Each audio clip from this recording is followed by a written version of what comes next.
하나님께서 우리에게 주시는 그 은혜, 그 사랑은 대부분 성경을 통해서 우리가 깨닫는 것은 우리의 믿음과 관계되어져 있다는 부분입니다. 우리의 믿음을 보시고 주님은 은혜를 베풀어 주실 때가 많습니다. 그렇기 때문에 믿음과 은혜는 밀접한 관계를 가지고 있는 것 같습니다.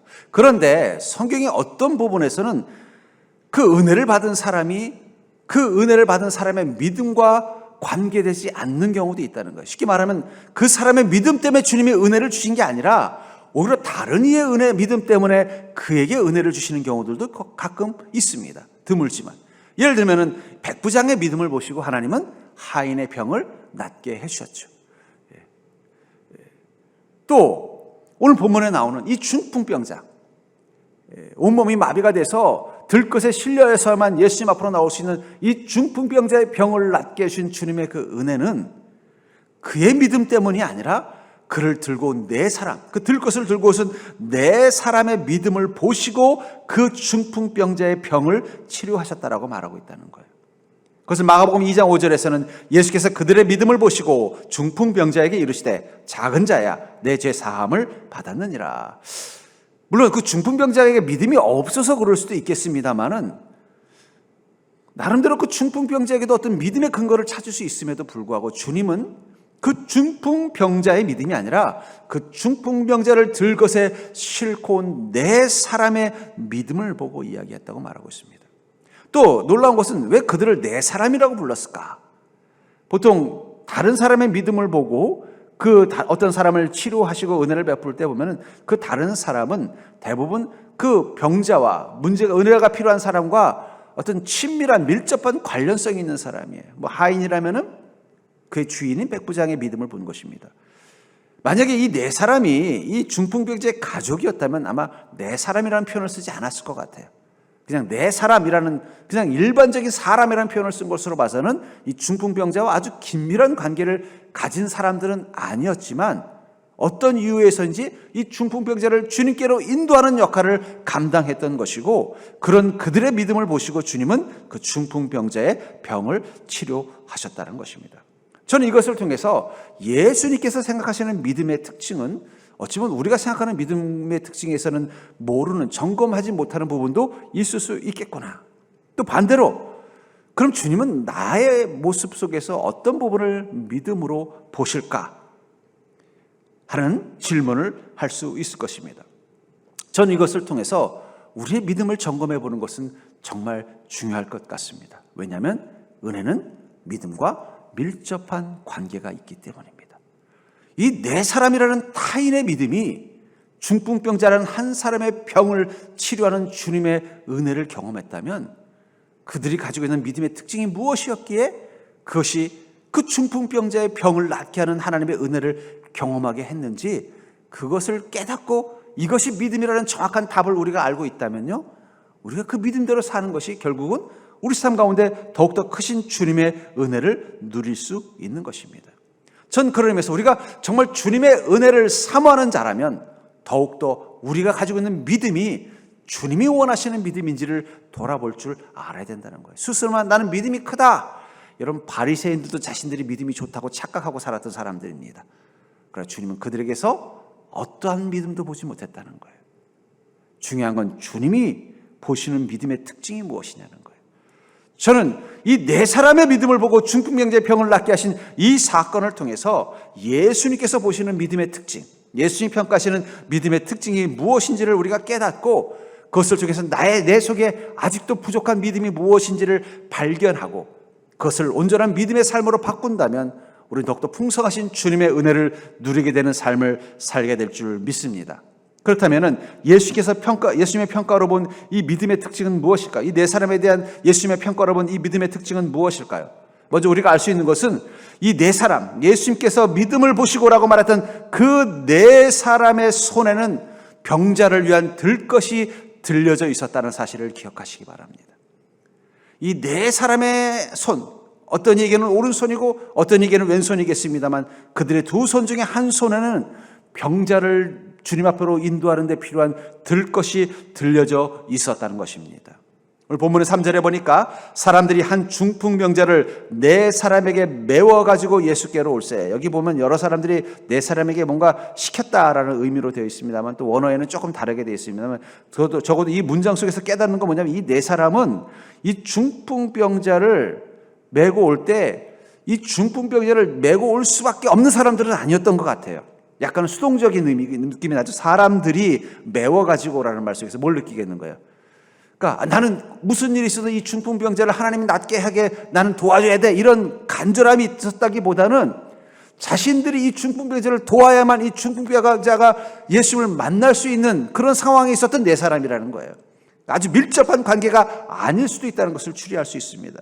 그럼에도 불구하고 그들은 어떻게 했다고 말하겠냐면 이 네 사람을 데리고 중풍병자를 데리고 예수님께 갔습니다. 갔는데 너무 많은 사람들이 예수님이 묵고 계시는 그 숙소를 둘러싸고 있는 거예요. 도저히 정문으로는 들어갈 수가 없으니까는 지붕을 뚫고 들어간 것입니다. 남의 집 지붕을 뚫고 들어간다는 게 이게 쉬운 일이 아닙니다. 정말 이 중풍병자가 내가 꼭 주님께서 낫게 해주셔야 됩니다. 나는 이 사람의 가족이고 친척인데 내 자식인데 내 자식 안 낫게 해주면 안 됩니다. 이런 관계라면 지붕 뚫고 들어갈 수도 있겠죠. 근데 여기 네 사람이라는 이 표현 속에서 느끼는 건 그 정도의 친밀한 관계를 가진 사람들은 아니었을 거라는 거예요. 그럼에도 불구하고 그들이 어떻게 했다고 말하고 있어요? 지붕까지 뚫고 가서 이 중풍병자가 예수를 만나게 만들었다고 말하고 있다는 것입니다. 예수님께서 이 중풍병자를 만나실 수 없었던 이유는 예수님 주변에 많은 사람들이 둘러싸고 있었기 때문입니다. 지붕을 뚫고 들어갈 수밖에 없을 만큼 많은 사람들이 예수님을 만나기 위해서 줄을 서 있었다는 거예요. 그 사람들은 어떤 사람들일까요? 예수를 왜 만나고 싶어 했을까요? 자신의 고통과 문제를 해결받고 싶어서 했던 거예요. 아마 그 늦은 밤까지 예수님 주변을 둘러싸고 있었던 사람들은 대부분 뭔가 주님의 말씀을 듣고 은혜를 받고 깨닫는 사람들보다 주님의 응답이 필요한 사람들이었을 것입니다. 몸의 병 때문에, 가정의 문제 때문에 주님이 은혜를 베풀어 주지 않으면 당장 내 삶에 문제가 생기는 시급한 심령을 가진 사람들이었을 거예요. 그러니까는 이 늦은 밤에 주님이 계신 그곳에서 둘러싸고 있었겠죠. 거기 많은 사람들이 모여 있었는데 그들의 공통점은 뭐냐면 자신의 고통 문제를 해결받기 위해서 주님을 만나려고 했다는 거예요. 근데 그 중에 예수님을 제외하고 이 네 명의 사람, 이 중풍병자를 들것에 싣고 온 이 네 명의 사람만은 예수님을 만나려고 한 목적이 무엇이었습니까? 자신의 고통이 아니라 자신의 손에 들것을 잡고 누워있는 이 중풍병자의 고통을 주님의 은혜로 치료받게 하기 위해서 주님을 만나려고 하고 있었다는 거예요. 그럼에도 불구하고 그들은 지붕까지 뚫고 주님을 만나려는 그 갈급함과 열정을 가지고 그 중풍병자를 붙잡고 예수님께 왔다는 것입니다. 어쩌면 그것이 주님이 그 네 사람의 믿음을 보시는 포인트였는지도 몰라요. 어쩌면 이 네 사람도 자기 인생 가운데 문제가 있었을 것입니다. 주님을 만나면 응답받고 해결받고 싶은 삶에 문제가 있었을 것입니다. 그럼에도 불구하고 그들은 자신의 문제를 위해서 예수님을 만나려고 애를 쓰는 것이 아니라 자기의 그 손으로 붙잡고 누워있는 그 침상에 누워있는 중풍병자의 문제를 주님이 해결해 주기를 원하는 그 간절함을 가지고 예수님을 만나려고 애를 썼다는 것입니다. 저는 그게 바로 중보기도라고 생각해요. 여러분, 중보기도는 하나님이 반드시 들으십니다. 그게 중보기도의 힘이에요. 왜 반드시 들으시는가? 왜냐하면 그 중보기도는 자신의 아픔, 자신의 문제가 아니라 타인의 아픔, 타인의 문제를 주님께 가지고 오는 그 선하신 마음이 있기 때문이에요. 내 인생에 문제가 없는 사람들, 주님 만나도 별로 해결받을 일이 없는 사람들이 하는 게 중보기도가 아닙니다. 나도 주님 만나서 해결될 일들이 있음에도 불구하고, 나도 주님 만나서 치유받아야 되고, 나도 주님 만나서 우리 가정을 변화시켜야 되고, 나도 주님 만나서 내 인생을 바꿔야 되는 부분들이 있음에도 불구하고 나를 위해서가 아니라 다른 사람을 위해서 주님 앞에 간절히 기도할 수 있는 그 믿음을 주님은 보신 거예요. 이 네 사람에게서 그것을 본 것입니다. 예수님께서는 왜 이 땅 가운데 오셨습니까? 요한일서 2장 2절에 보니까 그는 우리 죄를 위한 화목 제물이니 우리만 위할 뿐이 아니요 온 세상의 죄를 위하심이라. 주님께서는 왜 이 땅 가운데 오셨어요? 우리의 죄를 위해서 희생 제물이 되기 위해서 오셨다는 거예요. 우리를 위해서, 중보자가 되시기 위해서, 하나님과 인간이 이 죄로 말미암아 이 깨어져 버린 관계를 회복시켜 주시기 위해서 주님은 스스로 희생 제물이 되기 위해서 오셨다는 거예요. 그렇기 때문에 주님께서 이 땅 가운데서 많은 사람들을 치료하고 그들을 구원하셨던 그 모든 목적은 그들의 고통 속에서 하나님께서 그들을 불쌍히 여겨주시고 그들에게 은혜를 베풀어 주기를 간절히 원하는 마음이 있었던 것입니다. 그 마음 가지고 주님은 이 늦은 밤에도 많은 사람들의 병을 치료하고 있었던 거예요. 자기 앞에서 치료받기를 원하는 사람들은 다 자기 인생의 문제, 자기 삶의 고통이 자기 삶의 가장 큰 비극이라고 생각하면서 주님 내 병부터 낫게 해주십시오. 주님 내 문제부터 해결해 주십시오. 주님 내 삶이 더 시급합니다. 이러고 있는 사람들이 예수님을 둘러싸고 있는 그 시점 한가운데서 어떤 사람이 4명 나타난 거예요? 주님 내 문제보다 이 중풍병자의 문제가 더 시급합니다. 내 고통보다 이 중풍병자의 고통이 더 시급합니다. 저는 치료해 주지 않더라도 이 사람은 치료해 주십시오. 저에게는 은혜를 베풀지 않더라도 이 사람에게는 은혜를 베풀어 주십시오라는 마음을 가진 내 사람을 주님 보시는 거예요. 주님께서 얼마나 감동이 됐겠어요. 다 자기 문제가 최고로 문제라고 생각하고 자기 아픔이 제일 큰 아픔이라고 생각하고 내 삶이 가장 큰 문제라고 생각하는 그 사람들이 예수님을 둘러싸고서 나 먼저 치료해 주세요. 나 먼저 해결해 주세요. 내 삶이 더 큽니다. 주님 왜 안 도와주세요? 다 아우성치고 있는 그 한가운데서 주님 나보다 이 사람을 먼저 돌봐주시옵소서, 나보다 이 사람을 주님 축복하여 주시옵소서라고 말하는 사람들을 만났을 때 주님은 얼마나 반가웠겠냐는 거예요. 주님 그것을 믿음으로 보신 것입니다. 여기 희생이라는 단어 여러분들 아시죠? 희생이라는 단어. 이 희생이라는 단어가 한자로 희생할 희자, 희생할 생자를 씁니다. 근데 이 희생할 희자와 희생할 생자의 특징이 뭐냐면 이 희자가 어떤 한자 구조로 되냐면 복희라고 중국의 소위 말하는 우주를 창조한 신이라고 믿어지는 존재, 또 최초의 황제라는 그런 이제 중국의 신화에 나오는 인물입니다. 복희 복자에다가 소우자를 씁니다. 그 얘기는 뭐예요? 신에게 제사를 드리는 소, 그게 희생이라는 거죠. 또 생자는, 희생 생자는 날 생자에다가 소우자를 씁니다. 그러니까 둘 다 소우자 변을 쓴다는 얘기예요. 뭐예요? 그 소는 어떤 소예요? 자신을 위해서가 아니라 다른 사람들을 위해서 제물로 바쳐지는 존재, 그 존재를 의미하는 단어가 뭐라는 거예요? 희생할 희자에 희생할 생자라는 거예요. 그러니까 여러분 희생이라는 단어는 함부로 쓰면 안 돼요. 그건 적어도 재물 정도는 돼야 희생이라는 단어를 쓰는 거예요. 내가 우리 가족들을 위해서 이렇게 희생했는데 질문해, 나는 우리 가족들을 위해서 재물이 되어본 적이 있는가? 그 정도는 돼야 뭐가 된다고요? 그게 희생인 거예요. 내가 조금 손해본 건 희생이 아니에요. 그건 손해본 거지. 희생이라는 단어는 근원 자체가 뭐라는 거예요? 재물이 됐다는 뜻이에요. 재물이 되는 소 정도는 돼야 그게 희생이라고 말하고 있다는 것입니다. 예수님도 어떠셨어요? 결국은 예수님도 이 땅 가운데 제물이 되기 위해서 오신 거 아니에요. 그러니까 예수님이 희생하신 거예요. 하나님과 인간의 죄를 하나님 앞에서 용서받게 하기 위해서 스스로 제단의 제물이 되셨기 때문에 예수님은 희생하신 것입니다. 스스로의 죽음을 통해서 이 땅의 모든 죽을 영혼들을 살려주셨기 때문에 주님은 희생이 되신 거라는 거예요. 주님께서 이 땅 가운데 오셔서 그 두 손으로 하고 싶었던 것은 자신이 아니라 이 죄인들을 살리는 일을 하고 싶으셨던 거예요. 근데 그런 주님의 눈앞에 어떤 자의 손이 보인 거예요? 자신의 문제, 자신의 고통이 아니라 이 중풍병자의 문제, 중풍병자의 고통을 주님 앞에 가지고 나오려고 하는 그 희생의 손을 본 것입니다. 그 네 사람의 그 손, 들것을 들고 있었던 그 네 사람의 손, 주님 그 손에서 진짜 믿음이 무엇인지를 본 것입니다. 우리 살면서 그러죠.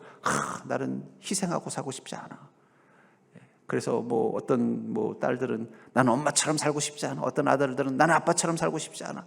그 자기 이기심을 따라서 자기가 원하는 대로 자기 욕심대로 절대 손해보지 않고 절대 희생하지 않고 살겠다고 말합니다. 근데 여러분 희생하지 않고 손해보지 않고 살면 억울하지 않을까요? 평생 여러분들 누군가를 위해서 내가 손해도 안 보고 누군가를 위해서 절대 희생도 안 하고 다 내가 이 손해볼 만한 건 다 막아버리고 그런 관계는 다 끊어버리고 날 조금이라도 피해를 주려고 하면 가서 싸워서 어떻게든지 내가 손해보지 않고 그렇게 해서 평생 살고 나면은 나는 인생 잘 살았다는 느낌이 들까요? 아마 나중에 남는 건 내가 손해보고 내가 희생해서 나 때문에 그래도 살아가고 나 때문에 그래도 좀 행복해지고 나 때문에 그래도 잘된 사람들이 있으면 그럼 내가 인생 잘 산 것처럼 느껴질 거예요. 내가 절대 손해 안 보고 살 거야. 저는 가끔 전에 어떤 살던 동네에서 그런 분도 봤어요. 절대 손해 안 볼 사람. 저분은 바늘로 찔러도 피 한 방울 안 나. 근데 그분이 그렇게 행복해 보이지 않더라고요. 손해 안 보려고 막 발버둥 치고 조금만 자기한테 손해 줄리는 사람이 있으면 막 그냥 막 득달같이 싸우고 막 그렇게 해서 자기 건 잘 지켰는데, 그래서 남들보다 좀 여유 있게 사는 것 같지만 또 남들보다 뭔가 남들 앞에서 뭔가 이렇게 기죽지 않고 살고 있는 것 같지만 되게 외로워 보이더라고요.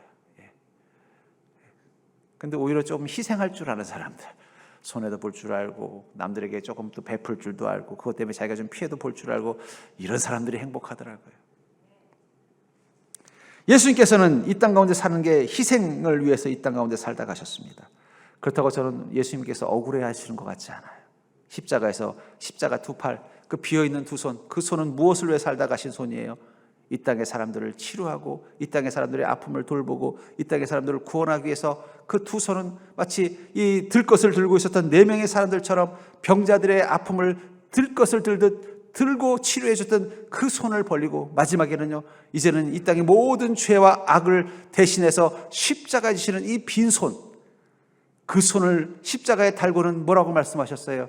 다 이루었다. 난 억울하지 않다는 거예요. 이렇게 산 게 억울하지 않다는 거예요. 그런 마음 가지신 주님이시니 이 4사람이 얼마나 귀해 보였겠어요. 다 자기 인생이 제일 중요하고 다 자기 삶의 고통이 제일 큰 문제이며 다 자기 삶의 고통 먼저 주님이 해결해 주기를 간절히 원하는 사람들 한가운데서 주님, 나 말고 이 사람 먼저 치료해 주시옵소서. 나 말고 이 사람의 문제만 더 해결해 주시옵소서. 이 사람의 문제를 해결해 주신다면 저는 저의 고통을 안고 살겠습니다. 이 마음을 가진 이 4사람에게서 주님은 당연히 믿음을 볼 것입니다. 두 번째로 이 4사람에 대해서 예수님에 대한 예수님의 평가를 통해서 본 그 믿음의 특징은 무엇인가? 저는 이것을 통해서 성경 말씀에 예수님께서 선한 일을 행하는 어떤 자세에 대해서 말한 이 오른손과 왼손의 비유를 한번 새롭게 이해할 수 있을 것 같습니다. 마태복음 6장 3절부터 4절을 보면은 너는 구제할 때 오른손이 하는 것을 왼손이 모르게 하여 내 구제함을 은밀하게 하라. 은밀한 중에 보시는 너희 아버지께 갚으시리라. 이 말은 물론 소위 은밀하게 선을 행하더라도 어떻게 해요? 너무 자랑하지 말고 드러내지 말고 하나님만 아시게 조용히 하라는 뜻으로 이해할 수 있습니다. 근데 저는 이 말을 조금 이 모르게라는 단어를 다르게로 한번 해석을 해봤어요. 너는 구제할 때 오른손이 하는 것을 왼손과 다르게 하라. 하나님께서 우리에게 2개의 손을 주셨는데 이 2개의 손이 해야 하는 일이 다르다면 나의 왼손이 해야 될 일과 나의 오른손이 해야 될 일이 무엇일까? 만약에 오늘 오른손이 하는 일이 구제하는 일이라면 오른손이 다른 사람들을 사랑하고 섬기고 돌보는 일을 위한 사람은 내 왼손은 내 삶을 살아가는 데 필요한 것이겠죠. 우리 손으로 하는 많은 일들이 뭐예요? 나를 위해서 필요한 일이에요. 집에 가기 위해서 자동차 핸들을 잡는 손, 나를 위해서 필요한 손이에요. 배가 고픈데 배를 채우기 위해서 숟가락을 드는 손도 나를 위한 손입니다. 우리는 우리 대부분의 손들을 어떻게 써요? 나를 위해서 쓴다는 거예요. 이런 손이. 근데 주님은 뭐라고 말씀하시는 거예요? 너에게 내가 2개의 손을 준 이유는 그 2 손을 다르게 쓰게 하기 위해서라는 거예요. 너를 위해서 쓰는 손과 다른 사람을 위해서 쓰는 손, 그걸 다르게 써보라고 말씀하시는 게 아닌가. 그러니까 오른손이 하는 일을 왼손이 모르게 하라는 말을, 물론 당연히 그것은 은밀하게 구제하라는 뜻이지만 저는 이 문장을 어쩌면 하나님께서 너는 너의 손을, 오른손은 다른 사람을 위해서 쓰고 왼손은 나를 위해서만 쓰겠다고 한번 결단해보면 어떻게 해요? 물론 왼손잡이가 아닌데 왼손으로 나를 위해 쓴다면 불편하겠지만 그런 마음으로 써보면 어떻게 하는 생각이 들었어요. 그것을 이해할 수 있는 문장이 뭐냐면 마태복음 22장 39절에 있는 말씀입니다. 예수님께서 계명을 둘로 나누시면서 제2계명을 이렇게 말하죠. 둘째도 그와 같으니 내 이웃을 내 자신 같이 사랑하라 하셨으니, 주님께서는 사랑하라고 말씀하시면서 첫 번째 사랑은 하나님을 사랑하는 것이라고 말했습니다. 두 번째 사랑할 때 뭐라고 말하고 있어요? 내 이웃을 내 자신 같이. 이 같이라는 단어가 뭐냐면은 비등한, 공평하게 하라는 뜻이에요. 마치 저울의 2개 추처럼. 이쪽이 너의 이웃을 사랑하는 무게라면 똑같은 무게로 너 자신을 사랑하라는 것입니다. 그걸 에리 프롬은 이것을 자기를 사랑해야 되는 이유를 이 계명을 가지고서 정말 남을 사랑하려면 자신을 사랑해야 된다. 자기 사랑에 대해서 강조했습니다만, 저는 그 반대로 요즘 시대는 자기를 너무 잘 사랑하니까 자기를 정말 잘 사랑하려면 또 한 손으로는 남을 그만큼 사랑해야 된다는 거예요. 내 이웃을 내 자신같이 해서 이 가치라는 단어는 결국 네가 이웃을 100만큼 사랑한다면 너 자신도 100을 사랑하는 것이고, 너 자신을 100만큼 사랑한다면 넌 너의 이웃도 100만큼 사랑해야만 이 계명을 잘 지키는다는 뜻으로도 이해할 수 있다는 거예요.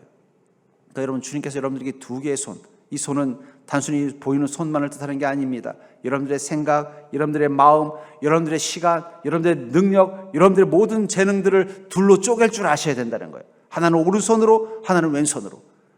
그래서 어떻게 해요? 하나는 나를 사랑하기 위해서 쓰는 손, 하나는 이웃을 사랑하기 위해서 쓰는 손으로 받아들여야만 우리는 한 손으로 마치 이 들것을 들고 갔던 네 사람처럼 나를 위해서가 아니라 다른 사람을 위해서 나의 시간과 나의 재능과 나의 능력과 나의 경험과 나의 삶을 쓸 수 있다는 거죠. 집착이라는 게 무슨 뜻인지 아세요? 집착? 그 집착이라는 게 잡을 집, 붙을 착이에요. 우리가 집착한다는 건 무엇입니까? 집착하려면 반드시 필요한 게 있습니다. 두 손을 다 써야 된다는 거예요. 꽉 잡아야 되니까. 그러니까 누군가 집착할 때는 뭐예요? 마음에 두 손을 다 쓰는 걸 집착이라고 합니다. 한 손만 쓰는 건 집착이라고 하지 않아요. 내 저거 없으면 안 돼 할 때 두 손 다 쓰는 거지 한 손 쓰는 건 집착이 아니에요. 옛날에 그런 재미있는 얘기 있었잖아요. 어떤 한 가난한 사람이 부자에게 와서 자기가 부자가 되는 비법을 물어봤더니 벼랑으로 데려가더니 그 소나무에 매달리라고 그러잖아요. 그리고 내일 아침까지 매달리고 있으면 비법을 가르쳐 주겠다고. 그래서 그 사람이 소나무에 두 손으로 꽉 붙잡고 있었대요. 악을 쓰고. 그래서 드디어 다음 날이 돼서 부자가 왔길래 내려와서는 비법을 가르쳐 줬더니 방금 내가 비법 가르쳐 줬다고 두 손으로 꽉 잡으라고. 돈 들어오면은 두 손으로 꽉 잡으라고. 한 손으로만 잡으면 떨어져 죽으니까 두 손으로 꽉 잡으라고. 그게 집착입니다. 여러분들, 우리는 하나님께서 왜 두 개의 손을 주셨는가? 우리 삶의 하나는 나를 사랑하고 내게 소중한 사람들을 사랑하기 위해 쓰는 것이고요. 또 하나는 이웃을 사랑하라고 주님께 두 개의 손을 줬다는 거예요. 근데 그 두 개의 손을 나를 위해서 쓰는 것을 뭐라고 부른다고요? 그건 집착이라고 하는 거예요. 우리는 본능적으로 두 개의 손을 다 남을 위해서 쓰라고는 못 써요. 그건 예수님만 할 수 있는 겁니다. 그럼 적어도 한 개의 손은 내가 다른 사람을 사랑하는 데 쓰기 위해서 하나님이 주신 손이라는 거예요. 제가 사진 하나를 보여드릴게요. 사진 한번 보여주시겠어요? 여기 보면은 머리가 길이가 애매해서 이게 오빠랑 형이랑 동생인지 언니랑, 근데 보니까 옷 색깔로 봐서는 저기 오빠랑 여동생인 것 같아요. 근데 여동생이 오빠 입에다가 사탕 하나를 주면서 먹어보라고 하고 있어요. 둘 중에 누가 더 이뻐 보여요? 사탕 주고 있는 여동생이 더 이뻐 보이죠? 그 다음 사진을 한번 보여주겠습니다. 근데 어쩌면 그 사탕은 오빠가 가지고 있었던 것인지도 몰라요. 뭐 어떤 이유든지, 뭐 예를 들면은 오랜만에 온 뭐 이모가 아이고 우리 귀여움둥이 이거 사탕 2개 줄 테니까 맛있게 먹어 했든지, 아니면 하나는 동생 줘, 그 2개를 가지고 있었던 거예요. 근데 갈등이 생겼어요. 하나는 딸기 맛, 하나는 초코 맛. 딸기 맛도 좋아하고 초코 맛도 좋아하는 거예요. 딸기 맛을 가지면 초코 맛을 못 먹고 초코 맛을 먹으면 딸기 맛을 못 먹는 거예요. 얼마나 갈등이 되겠어요. 근데 동생이 나타난 거예요. 어떻게 하겠습니까? 한 손을 포기해야 되겠죠. 내가 딸기 맛을 먹으면 내가 좋아하는 초콜릿 맛은 못 먹는 거예요. 내가 초콜릿 맛을 먹으면 내가 좋아하는 딸기 맛은 못 먹는 거예요. 그래서 그 한쪽 손을 비웁니다. 동생에게 주니까. 그랬더니 그 동생은 어떻게 한 거예요? 먹어보더니 오빠도 먹어봐. 여러분, 그게 행복이에요. 우리 공동체를 행복한 공동체로 만들려면 여러분들에게 2개의 손이 있다는 걸 기억하셔야 됩니다. 가정이라는 공동체든 어떤 일터라는 공동체든 교회라는 공동체든 그 공동체를 행복한, 마치 아까 본 그 오빠와 여동생이 함께 사탕을 먹으면서 행복한 표정을 짓는 것을 보면서 우리도 마음속이 따뜻하고 기뻐지는 것처럼 그런 공동체를 만들려면은요, 우리에게 2개의 손이 있다는 걸 기억하셔야 된다는 거예요.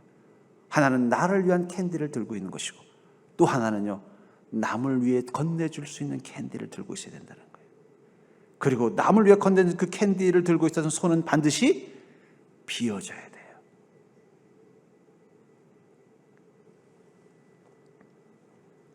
전 그러면서 여러분들, 이제는 여러분들이 두 개의 손을 가진 자라는 것을 기억하시면서 나의 오른손은 남을 위해서 사용되고 있는가, 남을 위해서 쓰고 있기 때문에 비어있는 손인가를 돌아볼 필요가 있다는 거예요.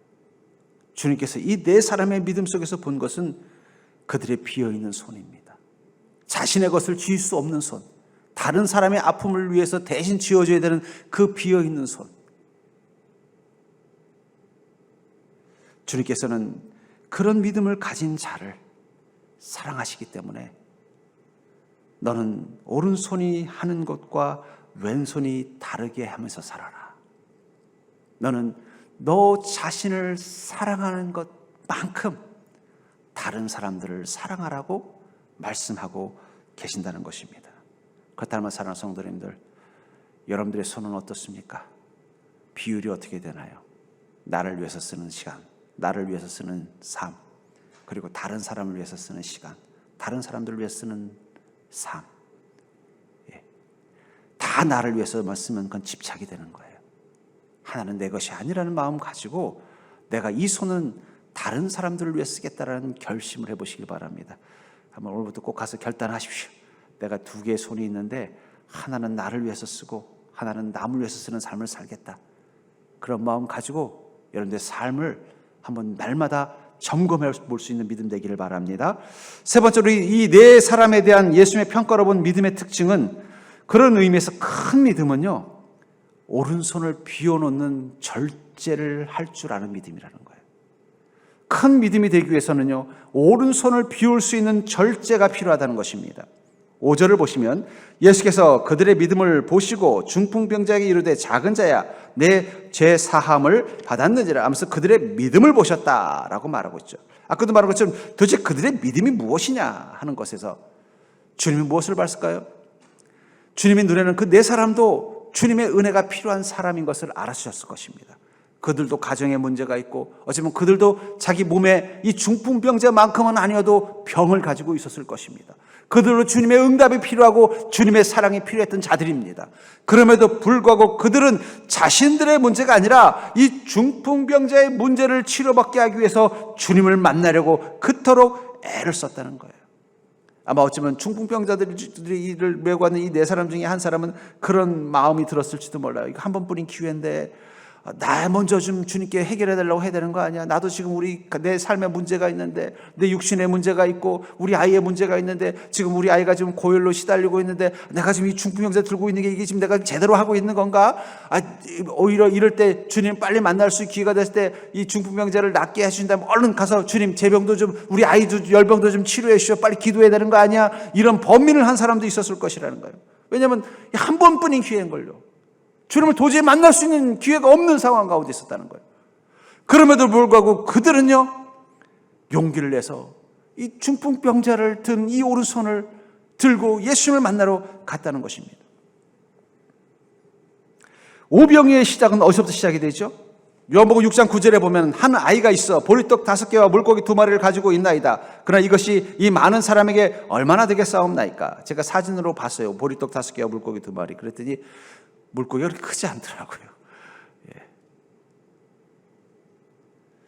이 아이가 이것을 주님께 내어놨을 때는 어떤 마음이었겠습니까? 나는 많이 먹었으니까 배불러서라고 생각했겠냐는 거예요. 내가 굶더라도 예수님이 굶으시면 안 되지. 나는 못 먹더라도 주님께서 불쌍하게 여기는 그 사람들, 너무 못 먹어서 힘든 사람들에게 이 빵을 나눠줄 수 있게 드려야겠다. 내 문제가 아니라 다른 사람의 문제 앞에서 자신의 배고픔을 절제하려는 마음을 가지고 이 오병이어를 주님께 내어놓았을 때 주님은 어떻게 하셨습니까? 그들을 축복하셨고 그곳에 있었던 사람들, 장정만 5,000명이 되는 사람들이 배불리 먹고도 12광주리가 남았다. 저는 100% 확신합니다. 그 12광주리 중에 하나는 반드시 이 손이 가지고 집으로 돌아갔을 것입니다. 어디서부터 시작이 된 거예요? 자신의 오른손을 비워내는 용기에서 나오는 거예요. 나의 배고픔, 나도 이거 가지고 집에 갈 때까지 먹어야 되는데, 그럼에도 불구하고 주님께 먼저 드리고, 그럼에도 불구하고 나보다 더 배고픈 사람들을 위해서 주님이 드리도록 내어놓을 수 있는 그 마음 가운데 하나님께서 이 큰 복을 주셨다는 것입니다. 그렇기 때문에 베드로서 1장 5절부터 7절에 보면 이 믿음의 특징을 이렇게 말하고 있습니다. 그러므로 너희가 더욱 힘써 너의 믿음의 덕의 지식을, 지식의 절제를, 절제의 인내를, 인내의 경건을, 경건의 형제 우애를, 형제 우애의 사랑을 더하라 하면서 믿음에 반드시 들어가는 것 중에 하나가 바로 절제와 인내라고 말하고 있다는 것입니다. 왜 믿음 속에 절제가 필요할까요? 나를 위한 축복에만 사로잡혀 있는 마음이 아니라 내 속에 있는 욕심과 유익을 비울 수 있는 부분이 필요하다는 것입니다. 아까도 말한 것처럼 하나님은 우리에게 두 개의 손을 주셨어요. 우리 마음과 생각과 재능에도 두 개의 손을 주셨습니다. 하나는 나를 사랑하고 나를 지키기 위한 손, 하나는 다른 사람들을 사랑할 수 있는 능력의 손입니다. 그 두 개의 손을 가지고 주님께서 우리가 살아가도록 은혜를 베풀어 주실 때 그것은 두 개의 사탕을 쥐어준 것과 똑같다는 거예요. 하나는 주님의 은혜로 내 삶을 기쁨 가운데 있게 하고, 하나는 주님이 주신 그 은혜를 나누게 하시기 위해서 두 개의 복을 주신 것입니다. 근데 만약에 우리가 이 주신 그 두 개를 다 나를 위해서만 사용한다면 어떻게 될까요? 왼손은 주님께서 나를 사랑하러 오신 은혜니까 그건 충분히 누리고 이것만 가지고는 양이 안 차는 거예요. 그래서 오른쪽에 주신 은혜까지도 내가 써야겠다고 마음을 가졌을 때 그 오른손에 잡히는 건 무엇일 것 같아요? 그거는요, 내 인생에 대한 후회와 두려움입니다. 내가 이렇게밖에 못 사나. 하나님께서 다른 사람을 위해 쓰라고 주신 시간과 열정과 재능과 기회를 나를 위해서 쓰려고 하면요, 그 오른손에 잡히는 게 뭐냐면 연민. 왜 나는 이렇게밖에 못 살아? 저 사람들은 저렇게 사는데. 자꾸 연민만 생기는 거예요. 그러니까 우리가 믿음이 있으면서도 자꾸 연민에 빠지는 이유가 뭐예요? 그건 내가 오른손으로 그걸 잡았기 때문이에요. 나를 위해서 오른손을 쓰기 때문이라는 거예요. 두려움. 지금은 괜찮은데 나중에 내일은 어떻게 되지? 지금은 그래도 주님의 은혜가 풍족한데 내일 그 은혜가 떨어지면 어떡하지? 두려움이 생기는 거예요. 나를 위해서 써야 되는, 남을 위해서 써야 되는 그 오른손을 나를 위해서 쓰게 되면요, 그 오른손에 잡히는 것은 연민과 두려움이라는 거예요. 그러니까 여러분들, 우리가 내 인생에 대해 자꾸 연민이 생기고 내 삶에 대한 두려움이 생길 때 여러분들 깨달아야 됩니다. 내가 지금 한 손을 잘못 쓰고 있구나. 나를 위해서가 아니라 남을 위해서 쓰라고 주신 주님이 주신 그 손을 가지고 나를 위해 쓰기 때문에 이런 일이 나는 거구나. 여러분들 그걸 깨닫는 믿음이 있기를 바랍니다. 제가 전에 이 고도원의 편지라는 이 책자의 글을 한 어떤 은행인지 기억을 안 나면 보다가 재밌는 시 하나를 봤어요. 이 빈손이라는 시입니다. 제가 한번 그 빈손이라는 시를 한번 읽어드리겠습니다. 빈손, 이 세상에 나누지 못할 만큼의 가난은 없다. 양손에 더 많은 것을 움켜쥐는 것도 좋지만 한 손쯤은 남을 위해 비울 줄도 알아야 한다. 나누고 난 빈손엔 더 큰 행복이 채워진다. 움켜진 손은 누군가에게 빼앗길 수도 있지만 빈손은 아무도 빼앗을 수 없다. 세상에서 가장 크고 따뜻한 손은 빈손이다. 여기 보면 이 손에 비유를 하면서 우리 인생을 손에 비유하면서 뭐라고 말해요? 나누지 못할 만큼의 가난은 없다는 거예요. 하나님 여러분들에게 두 개의 손에 두 개의 은혜를 주셨습니다. 하나는 나눌 수 있는 은혜, 하나는 내가 누릴 수 있는 은혜. 그 나눌 수 있는 은혜를 주는 그 손을 비우는 것이 바로 사랑이라는 거예요. 다른 사람에게 건네줘야만 비우는 것입니다. 한 손쯤은 남을 위해 비울 줄도 알아야 한다. 전 여러분들이 한 손은 남을 위해서 비울 수 있는 자가 되길 바랍니다. 나누고 난 빈손에는 무엇이 채워진다고요? 행복이 채워진다는 거예요. 주님께서 나누라고 준 그 빈손의 은혜를 나누지 않으면 거긴 행복이 채워지는 게 아니라 연민과 두려움만 채워지게 돼 있다는 거예요. 움켜진 손은 누군가에게 빼앗길 수도 있지만 빈손은 아무도 빼앗을 수 없다. 세상에 가장 크고 따뜻한 손은 빈손이다. 여러분, 세상에 가장 크고 따뜻한 그 빈손은 믿음의 절제가 만드는 손이라는 거예요. 욕심은 두 손으로만 쥐어야만 내 것이 되는 것이 욕심입니다. 이제 두 손으로 쥘 수 없는 것은 잡으려고 하지 마세요. 그 욕심을 내려놓는 거예요. 한 손은 늘 남을 위해서 비우겠다는 마음을 가지고 한번 살아보십시오. 그럼 그 순간 여러분들은 가장 크고 따뜻한 믿음의 손을 가진 자가 되는 것입니다. 창세기 12장 2절부터 3절에 보면은 하나님께서 아브라함을 축복하실 때 두 개의 축복을 그의 각 손에 주시겠다고 약속을 합니다. 이것을 이렇게 말하고 있죠. 내가 너로 큰 민족을 이루고 내게 복을 주어 내 이름을 창대하게 하리니 아브라함의 왼손에는 복을 주시는데 어떤 복을 준다는 거예요? 내 이름을 창대하게 만들어주겠다. 또 오른손에는 너를 축복하는 자에게는 내가 복을 내리고 너를 저주하는 자에게는 내가 저주하리니 땅의 모든 족속이 너로 말미암아 복을 얻을 것이다. 오른손에는 모든 족속이 복을 받도록 할 만한 은혜를 주겠다고 말씀하고 있다는 거예요. 그렇기 때문에 아브라함의 오른손은 늘 비어 있었습니다. 왜냐하면 그 모든 사람에게 그 복을 건네주었기 때문이에요.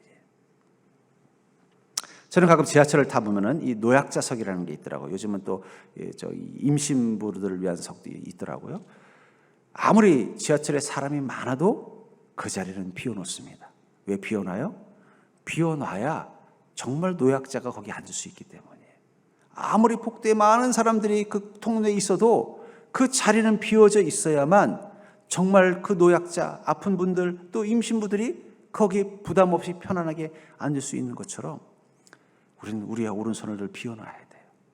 언제든 내 인생에 다가오는 중풍병자를 주님 곁으로 인도할 수 있는 들것을 잡을 수 있도록 준비되도록 우리의 시간, 우리의 마음, 우리의 재능, 우리의 기회를 비워놔야 돼요. 비워놓는다는 말은 다른 말을 표현해서 나를 위해서 쓰려고 애쓰지 않는다는 것입니다. 그걸 비워놓을 줄 아셔야 된다는 거예요. 왜냐하면 주님은 지금도 우리의 오른손을 보고 계시기 때문입니다. 너는 그 손을 비워놓고 있느냐?